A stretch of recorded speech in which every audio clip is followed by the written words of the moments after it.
When it comes to safety, what are the differences between America and Ghana? There are a lot of differences, but in terms of what you just asked, if you visit America, just like when I come to Ghana, if I came to Ghana the first time and I was with someone who was wealthy, who lived in Accra or in a beautiful home that had the running hot water, that had all the things I was used to, and that's all I saw, my image of Ghana would be very different. Just like if you came to America and you went to a very nice neighborhood that had all the amenities of a positive, good life, and that's all you saw, your image of America would be very different.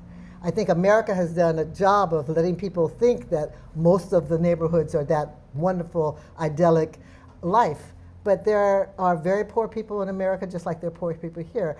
And they see on commercials, on TV, on media, all the kind of things that rich people have. I used to tell people when I was really young, they'd have these little bathroom commercials about tidy bowls, a little teeny bathroom, and they'd have some commercial. Now a commercial about the bathroom is bigger than a living room. So people have this skewed image of what life should be. And so a lot of poor people aspire to get those things, so they'll rob, they'll steal, they'll cheat, they'll do everything that is negative in order to get those things at times. And a lot of people have been beaten down, and if you're hungry and there's food somewhere, it makes sense that you want to get the food.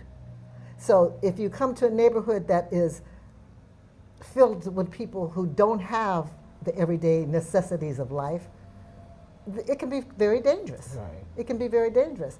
And when I say comparatively speaking, because I am a diasporan and because people see me a certain way, I've not had that problem of people trying to take anything from me. And I feel fairly safe traveling here. I feel safe getting on the bus. I feel safe getting into the cab.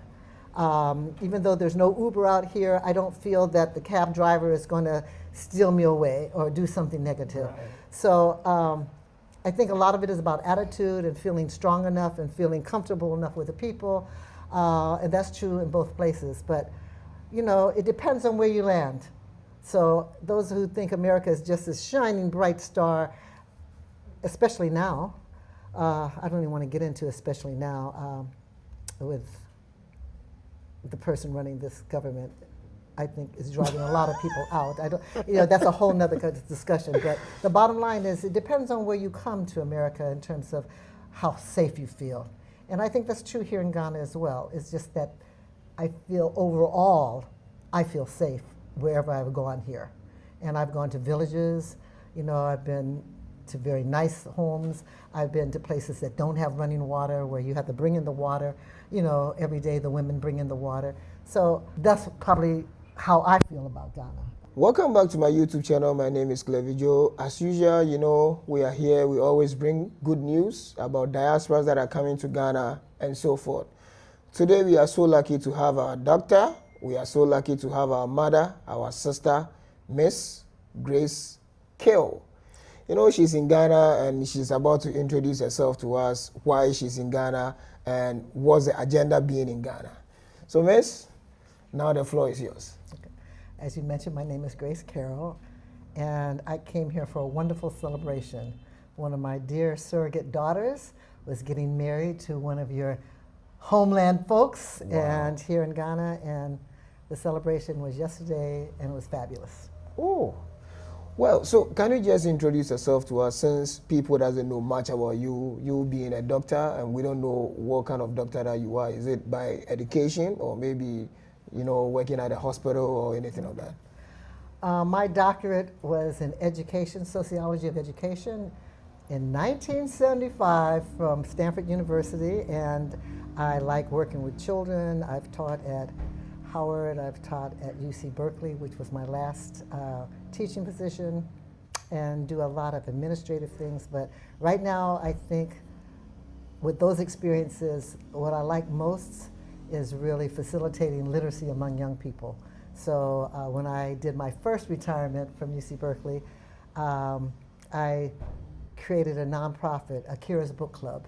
And the whole purpose of that is to help young children learn to read, because I found that even with college students, many of them who were brilliant students, very, very bright, they still had some issues with proper grammar and those kinds of things, which some might think was because they might not be as intelligent as they are, but it really was gaps in education. So I focused on preschool to about third graders. We created a series of books that focus predominantly on English.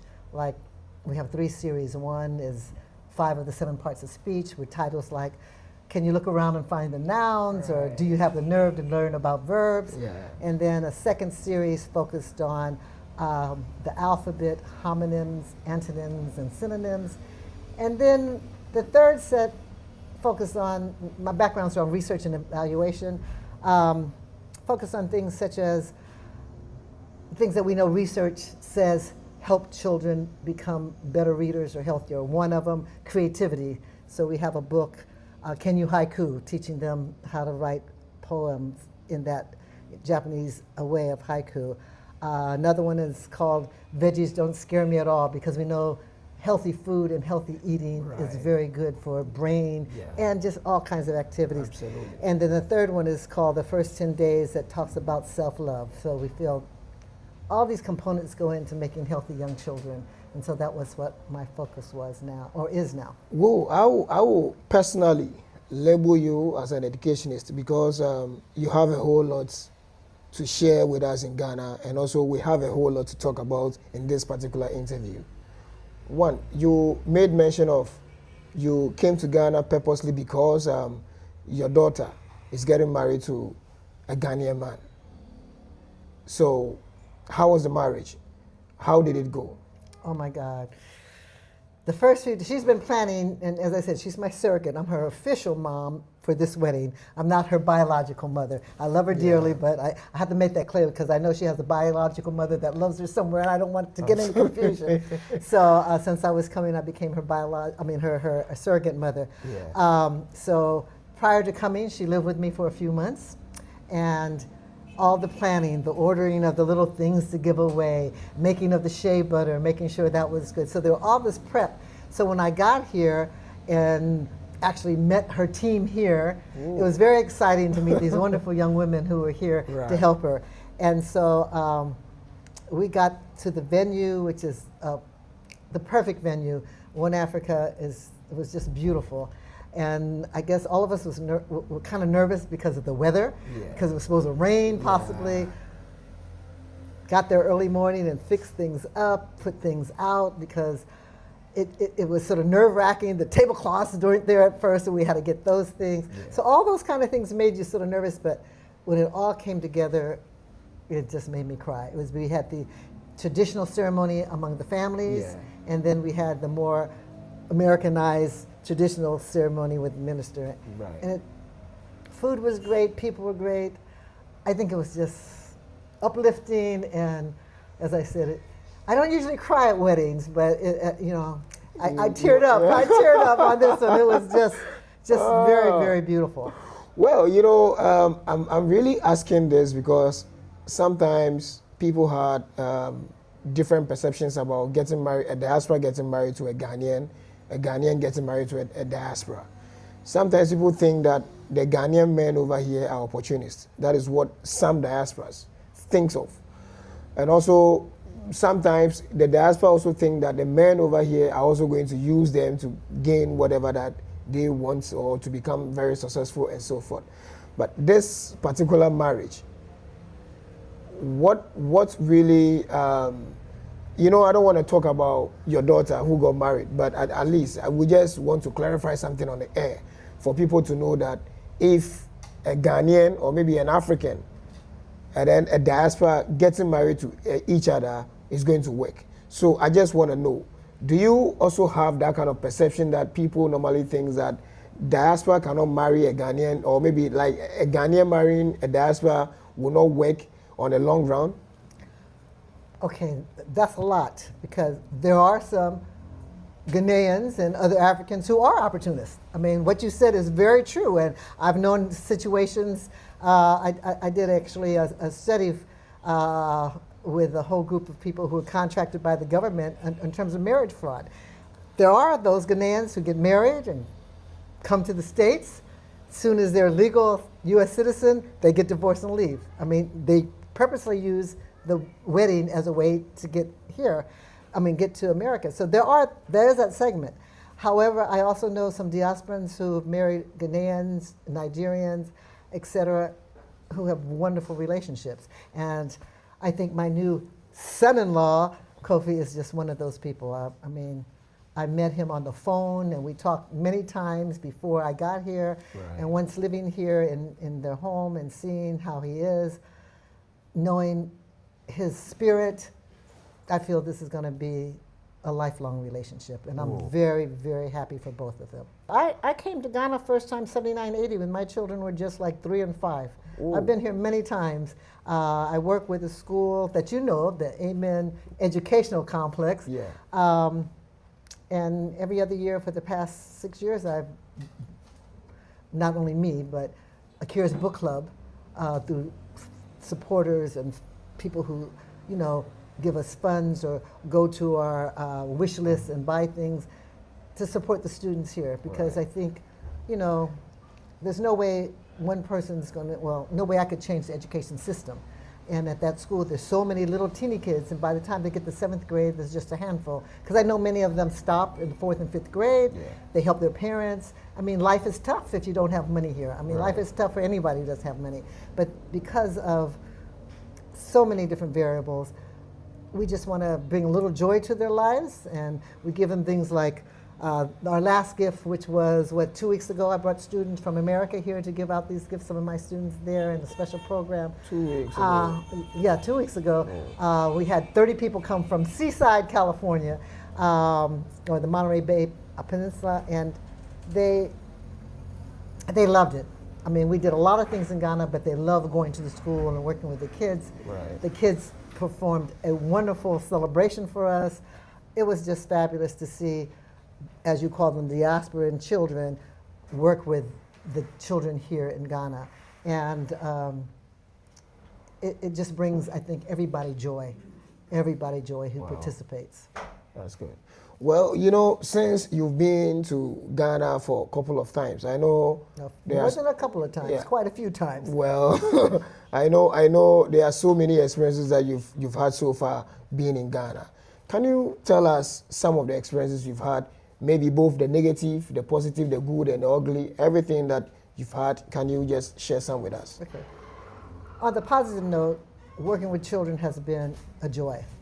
They're so giving, they're so grateful for what they have. And many people as well. I think it's sometimes very difficult when one makes a decision of where they want to stay, like where they want to retire, et cetera. The discrepancy between those who are very wealthy or those who have good incomes and those who are poor or who are barely making it is so great in Ghana that it's difficult sometimes, because you see these beautiful homes with barbed wire or electrical fences so that no one can break in, and you walk 2 houses next to them and it could be a shack. It's that mixing is very difficult, I think, if you really care for the people. It's just very difficult to see that. On the good side, I think that folks have been very accommodating. They've been super accommodating sometimes in terms of being friendly and being helpful. And I have no problem traveling alone. And a lot of times, even under those discrepancies between the rich and poor, I still feel safer sometimes here than I do in some places in America. But the things that really bother me, I think, is, historically, because of how, I guess, Ghana, just like many countries, has exchanged many of its natural resources, its gold and everything, for the Bible and for guns in the past and for various, the history is problematic. And one thing the U.S. African Americans, or the diasporans you call them, and Ghanaians have in common is they've both not had any accurate history. And that history has been very different in some respects, although our ancient history is similar. But the difference of being colonized versus being enslaved caused a different outcome. And I think that's a whole book you could write.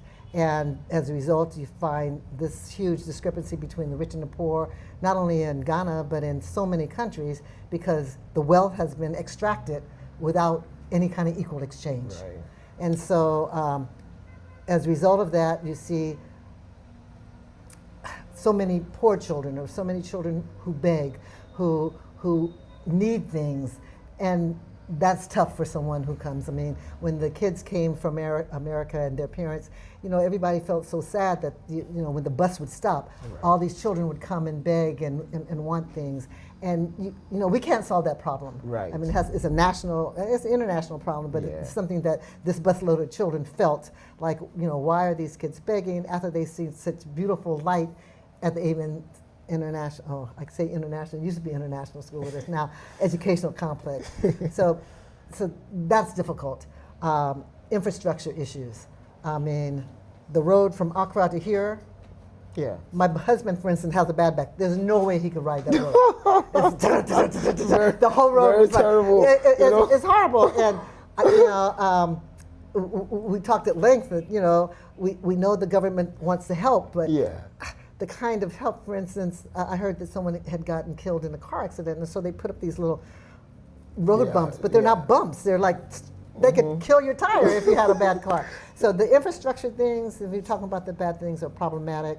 And due to that history, I think one of the things that really bothers me a lot is the tremendous use of plastic and the dropping of plastic. I mean, even when we were going to get on the boats to do the trip from, the 2 dungeons on the ship, you're walking across plastic bottles, plastic tops, plastic everything. In the ocean. And in the ocean, on the ground, along the side of the road, Yeah. it's like people just drop things. And I think that's a whole socialization thing that my friend and I were talking about. It's almost like each village should have some, we talk about having focus. What can we do to let people know that this is not good for them and it's not good for the environment? I said if I had $1 billion, I would love to get some sort of factory that could recycle the plastic and make bricks or make things that people could use, because there's plastic everywhere. And as I said, that's not unique to Ghana. Well, sometimes I normally say is that gone are the days we were not experiencing that kind of plastic stuffs and so forth. Ghana was not into this plastic materials and so forth. They were using clay to even do their bowls and cups and so forth. But, because of, they said advanced world, that is why people are really going into plastics. But I think with my area, they are trying their possible best to overcome all those things, because it is something that is going on in Ghana. So people are trying to enlighten the people to also know how to go about the plastic stuffs and so forth. Well, I still have so many questions to ask you, because I think the interview is getting more interesting. You talk of safety in Ghana more than America. In some places. Well, Okay. so can you enlighten those safety nets that you're talking about? Can you enlighten it? Because I have never been to America, and I think some of my followers, or maybe some of my members that are watching my YouTube pages and so forth, some has not been to America before. So since we are not trying to compare, but we want to enlighten people. What are the differences when it comes to safety? What are the differences between America and Ghana? There are a lot of differences, but in terms of what you just asked, if you visit America, just like when I come to Ghana, if I came to Ghana the first time and I was with someone who was wealthy, who lived in Accra or in a beautiful home that had the running hot water, that had all the things I was used to, and that's all I saw, my image of Ghana would be very different. Just like if you came to America and you went to a very nice neighborhood that had all the amenities of a positive, good life, and that's all you saw, your image of America would be very different. I think America has done a job of letting people think that most of the neighborhoods are that wonderful, idyllic life. But there are very poor people in America, just like there are poor people here. And they see on commercials, on TV, on media, all the kind of things that rich people have. You know, I used to tell people when I was really young, they'd have these little bathroom commercials about tidy bowls, a little teeny bathroom, and they'd have some commercial. Now a commercial about the bathroom is bigger than a living room. So people have this skewed image of what life should be. And so a lot of poor people aspire to get those things, so they'll rob, they'll steal, they'll cheat, they'll do everything that is negative in order to get those things at times. And a lot of people have been beaten down, and if you're hungry and there's food somewhere, it makes sense that you want to get the food. So if you come to a neighborhood that is filled with people who don't have the everyday necessities of life, it can be very dangerous. Right. It can be very dangerous. And when I say comparatively speaking, because I am a diasporan and because people see me a certain way, I've not had that problem of people trying to take anything from me. And I feel fairly safe traveling here. I feel safe getting on the bus. I feel safe getting into the cab. Even though there's no Uber out here, I don't feel that the cab driver is going to steal me away or do something negative. Right. So I think a lot of it is about attitude and feeling strong enough and feeling comfortable enough with the people. And that's true in both places. But, you know, it depends on where you land. So those who think America is just this shining bright star, especially now, I don't even want to get into especially now with the person running this government, I think is driving a lot of people out. I don't, you know, that's a whole nother discussion. But the bottom line is it depends on where you come to America in terms of how safe you feel. And I think that's true here in Ghana as well. It's just that I feel overall, I feel safe wherever I've gone here. And I've gone to villages, you know, I've been to very nice homes. I've been to places that don't have running water, where you have to bring in the water. You know, every day the women bring in the water. So that's probably how I feel about Ghana, you know. And I'm being very, very honest. I really love the people. I love being here. I love helping. But I don't think I could retire here for the reasons I told you. Yeah. The discrepancy between the rich and poor would not make me feel comfortable in my senior years. At 75, I can still get around, but as I get older and want to just settle and not have to work so much, it would be hard. It'd be very hard for me, just psychologically, to see I'm living so nicely and then go out the door and seeing someone who needs food. Well, I am not a prophet, but I can prophesy that there might be change of mind. You can relocate to Ghana. I would love to think you are a prophet. Yeah. However, I've already made plans of where I'm going to retire. Okay. So I think we should use this avenue to bet to my fans that soon enough she'll be relocating to Ghana. I have a beautiful surrogate daughter who lives in Ghana. I will come visit many times, but she and I have this agreement. She will be visiting me. My son, we're putting together a little thing in Panama. I feel very comfortable with the diasporans in Panama. There's a difference because poor people can fish, get mangoes off trees. There's a whole different issue in the countryside of Panama, and I don't feel that discrepancy or the uneasiness between the rich and the poor that I feel here. So I love the country, but you will lose that. You're going to lose that bet. Well, you're going to lose that bet. I'm not going to lose because because you are living in a city now, that is why you don't see those things. But when you live within the villages, like where we live, you will see these kind of things in my village. So I am telling you, you are going to retire in Ghana. And I'm telling you, I'm going to retire in Panama. Well, then let's see. You made mention of bringing other tourists to Ghana, but I want to ask, are you into tourism? Not really. I brought this group of 30 because I've been with them for 8 years. I've seen these young third graders who had many issues because the organization, the Village Project Incorporated in Seaside, their initial mission was to help people who had problems, kids who had problems. Their therapists, clinical psychologists, that was their calling. But when we started this project, the first group of kids, it focused on children of African descent, had some of these issues. But because the reputation was so positive and the things were going so well, all the other African Americans in the area, not only in Seaside, but Marina, Monterey, Salinas, they heard about the project and they wanted to participate. So we have really a very diverse group of kids, from those who come from wealthy families to those who are still struggling.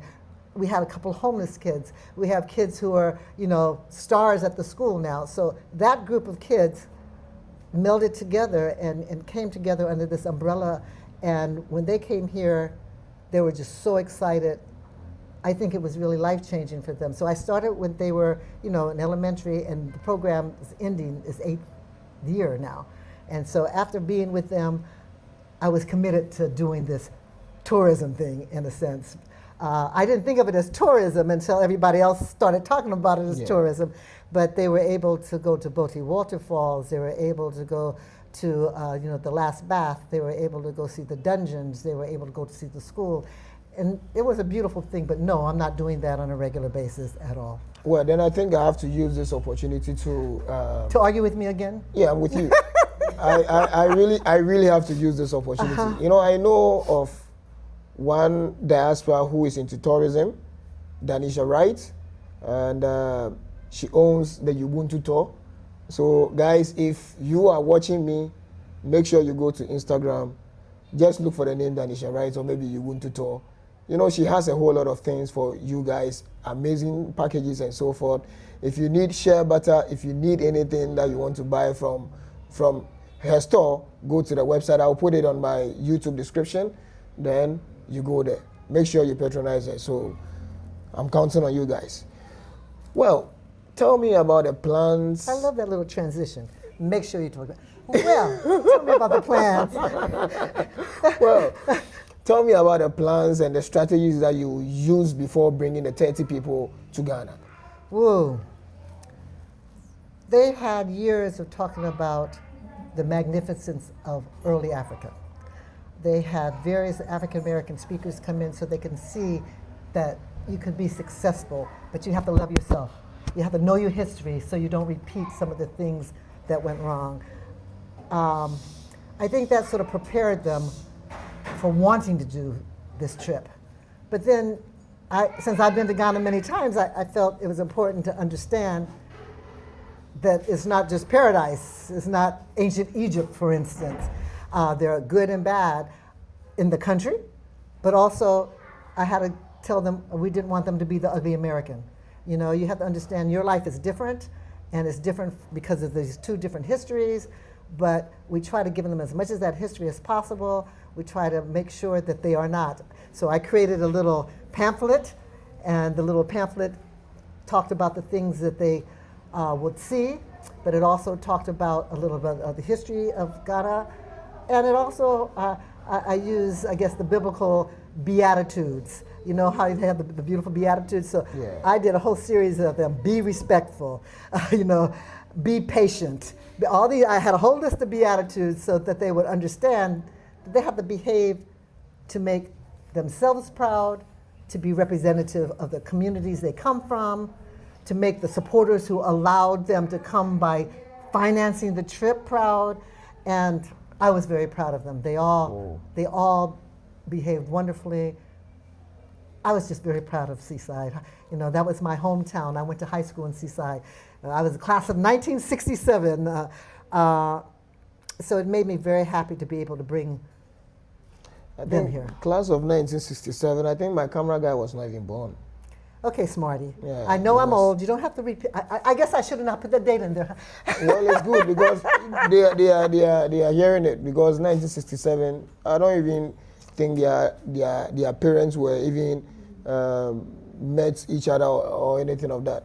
And you say this so seriously while you're making fun of my age. I appreciate that serious look that you have on your face, that their parents were not even born when I graduated from high school. Yeah. But I have to say, I think the 60s had wonderful music. It had so many great things. We went outside and played. We talked to each other on the phone. Everybody wasn't watching YouTube channels. Everybody didn't walk around with their phones 24 hours a day. I think we had some advantages, even though we didn't have the great technological advances that you grew up with. Yeah. Well, that's good. But, you know, I still want to emphasize on the non-profit thing. Since we started with it, I didn't talk much about it, but now you need to enlighten me about a non-profit. Okay. You know, I have a non-profit called Clevijo Foundation. The website is clevijofoundation.org. So we provide aid for agriculture sectors, educational sectors, and health sectors. So you are basically into education. And now, I am speaking for myself. I'm not speaking for the whole world. I am speaking for myself. How are you going to help me, okay, to also bring smile on the face of people that are living in Ghana in the educational sector? Because you know what? There are so many kids that are in Ghana that need help in terms of education, but they are not getting it. They lack those kind of supports. Mm-hmm. So what are you going to do? What are you going to use your non-profits organization to help people that are in need of those support? Well, Ghana is not the only country who needs that support. You know, as someone who's worked in social services and education all her life, the need is great. You have to make some decisions about where you can make the most important impact. And that's always difficult because you could give a little teeny bit to a lot of people and they don't move. Or you can decide, this is what I want, and I want to move these people from this space to another. And it was a very difficult decision. My nonprofit focuses on literacy, learning to read. We feel that people who know their history will not learn it listening to YouTube. They won't learn it listening to TikTok. They have to be able to read and research and understand that. So our organization does a variety of things. And I know this doesn't directly answer your question, but I think it's important to state. We, for instance, work with schools and other nonprofits to focus on literacy. We have 12 books, as I shared with you earlier, that we have supporters purchase so we can give them away free. We started a program in West Oakland where we have young men between 18 and 25 who work with the little kids, because in America, kindergarten, first grade, second grade, a lot of black boys get suspended at a much higher rate than other children do. And often it's because in those early grades you don't see black male role models, because most people who teach young kids are women. Yeah. And so in the 2 years we've had that program, very few, there was only one experience that one young man got suspended from school. So those 2 young Jegnas and the year before 3 really helped those kids. So I feel that's one way we have impact. We also have Akira Book Club.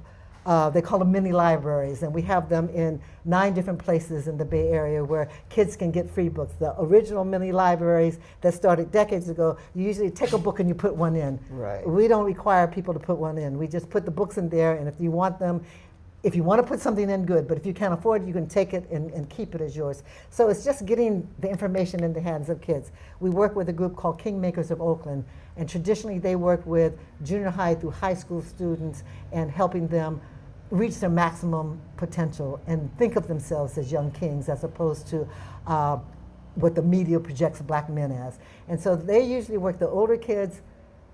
We now partner with them and we work with the younger kids. So we've had a couple of Kingmaker conferences, and we do the activities and the workshop for the younger kids in the community, and they work with the older.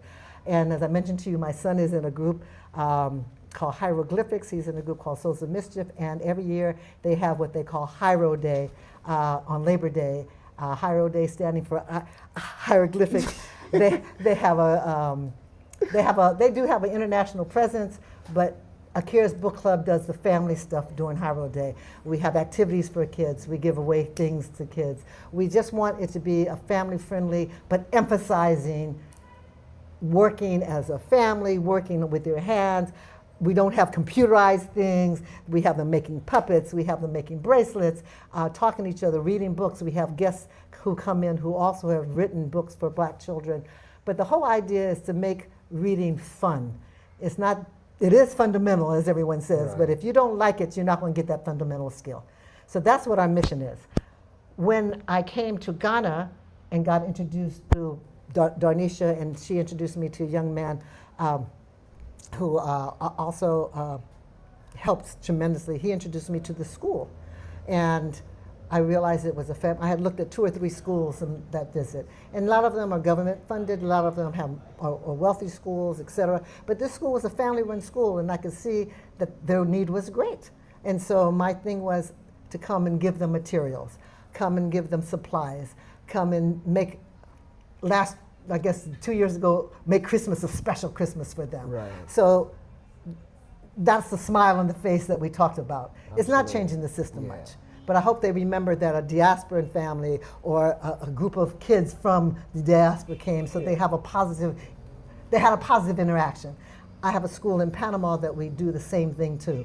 And they had different kinds of needs. It was a government school, but it was not a wealthy school.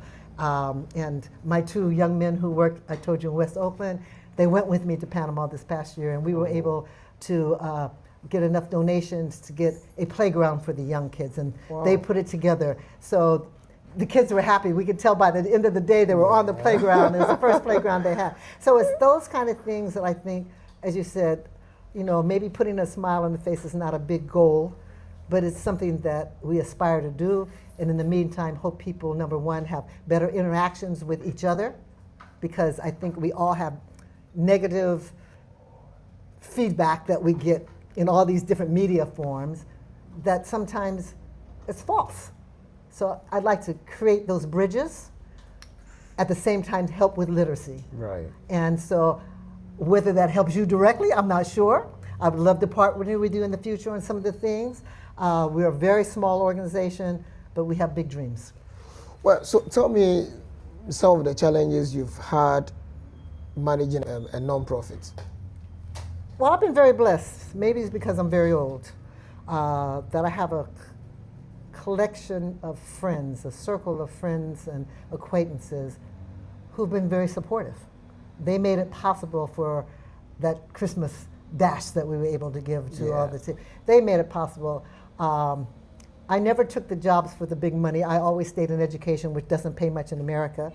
And so it's nice to know that I have friends who are physicians, doctor hospital types, or who are businessmen who are successful, who have been able to, when I ask for donations, able to make these trips, these donations possible. So in terms of challenges, it's more like making some decision to where we put our emphasis, because as I said, the need is great. The need is great in America. I mean, our education system, everybody says, everybody has a great system. America's education system does not do well by most African Americans. Well, I think I need to ask you a very challenging question. It looks like you're scared. I don't know what's going to come out of your mouth. You've already told me where I was going to retire. You already have shared what I need to do for you. So I'm not scared. I'm just anticipating what is going to be coming out of your mouth. Are you scared? Nope. You're not scared? Not at all. Okay. It's very challenging. I'm up to the challenge. Okay. You are heading to a place. On your way home, you lost. You saw somebody who can speak Fanti. Only Fanti, not English. And you are here, kind of a person who can only speak English. How would you communicate to the person to give you a direction to your house? Sign language, I'm sure, will break. Let's back up. Number one, I'm going home. That's how you started this, right? Number two, I have the blessings of knowing many cab drivers that I'm not going to have the problem getting lost. If one gets stuck, I'll call another. Number three, the likelihood that I'm in an environment where no one speaks English here in Ghana is very low, because I'm not going to be traveling on the countryside back roads. I'm going to be traveling on that rickety road that goes back to Accra. So although your hypothetical situation puts me in an awkward situation, I cannot see myself in that situation. Okay. So my final question. Final. Okay. Let's go. You ready? I'm ready. You ready? Absolutely. At least you've been in Africa. You've been in Ghana. I would say so many times. Because 5 is not easy. So many times. You might have tasted so many Ghanaian food, local food. The akple, the wachi, the kenke, all the accoutrements and everything. Which one of it is your favorite? Wow. That's a hard one. I like a lot of the food here. I like the peanut soup a lot. Okay. But I like it when someone knows that it's for me and they use either the fish or the chicken with no bones. That's sort of hard to come by, but I love the flavor of the soup. I also love your jollof rice a lot. And the plantains. I love it's a weird name. Chile Willy. Yeah, I love those. Yeah. My new favorite drink is the ginger pineapple. It's delicious. Alone or with a little extra to it. I think those are probably my favorite. Okay. You said that was the last question, so I know that okay. Well, it's kind of, the question comes with another, question. So since you like the peanut soup, okay, we normally say is groundnut soup. Groundnut soup, yes. Since you like the peanut soup or the groundnut soup, this is the final. I like the energy. Now somebody's about to cry. Oh no, I'm not about to cry. Tell us how they prepare groundnut soup or peanut Funny soup. you should ask that question. I liked it so much that when I was staying in Accra, the host mother made me that paste with the groundnuts, so I didn't have to do anything. So I wrapped that up and took it home. Then my dear friend Emmanuel, the guide, the one who introduced me to the school, the person who's worked with me a lot, I asked him for instructions. And so he told me I had to brown that, make sure that it was good until it's the red separated from the thing, Then he told me about how much extra water I should put in. He told me about the vegetables to put in. You know what? Told me about the fish to put in. You know what? You are not narrating it to me. Tell your people, because they want to know how to prepare it. For me, I know how to prepare it. So tell your people. My people are not going to be blessed enough to have the groundnut paste. So it's sort of hard to get, I'm sure they can go on YouTube and get a recipe, but I'm saying I was blessed because I had the pre-made hard. It was. So first thing, you get a paste. I got the paste. Then second. And you have to heat it and, stir it until the oil separates from whatever else is in the groundnuts. Yeah.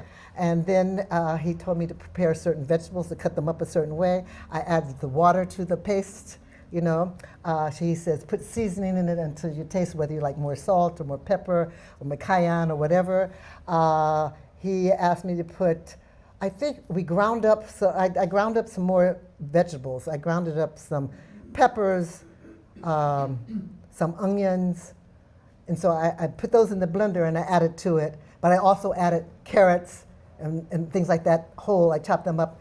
Once I got all that done, the last thing I had to add was a fish. And of course, I like filet. Yeah. I know you guys put the whole fish cover. I can't do the bones. Yeah. So the last thing I put the filet of fish in it, and I added chicken also. Yeah. Chicken before the fish. Because you like chicken. I love chicken and fish. Yeah. And I put it together, and it was delicious. But who tasted it? Me and my family.